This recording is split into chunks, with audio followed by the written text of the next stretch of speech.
1975ல் release ஆன super hit நினைத்ததை முடிப்பவன் திரைப்படத்தில் சுந்தரம் ரஞ்சித் இரட்டை வேட கதாபாத்திரங்களில் எம்ஜிஆர் அவர்கள், லீலா கதாபாத்திரத்தில் கதாநாயகியாக மறைந்த நடிகை மஞ்சுளாமா அவர்கள்,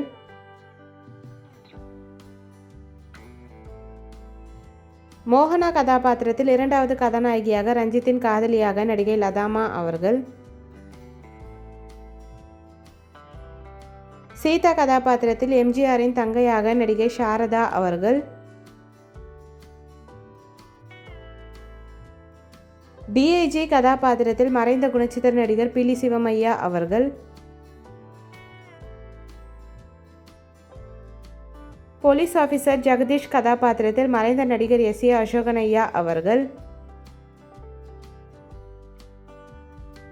போலீஸ் ஆபீசர் மோகன் கதாபாத்திரத்தில் மறைந்த நடிகர் எம். என். நம்பியார் ஐயா அவர்கள், மோகனின் அம்மா சிவகாமி அம்மா கதாபாத்திரத்தில் மறைந்த நடிகை எஸ். என். லட்சுமி அம்மா அவர்கள்,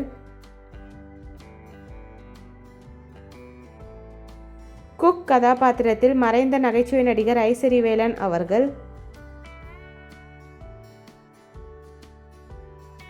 டாக்டர் கதாபாத்திரத்தில் மறைந்த நடிகர் வி. கோபாலகிருஷ்ணன் ஐயா அவர்கள்,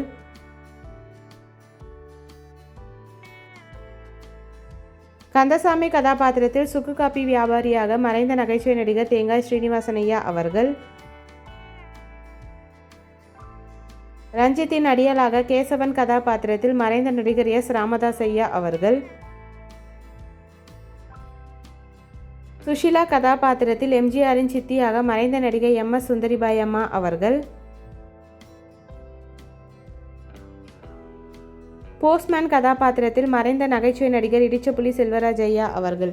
இந்த மூவி யாருக்கெல்லாம் பிடிக்குமோ வீடியோக்கு ஒரு லைக் பண்ணிவிட்டு இந்த மூவியில் உங்களோட ஃபேவரட் சாங் என்னன்றதை கமெண்ட்டில் சொல்லுங்கள். இந்த மாதிரி நிறைய மூவிஸோட மெமரிஸ் பார்க்கறதுக்கு நம்ம சேனலை சப்ஸ்கிரைப் பண்ணிக்கோங்க. பக்கத்தில் இருக்க பெல் ஐக்கானும் கிளிக் பண்ணிக்கோங்க.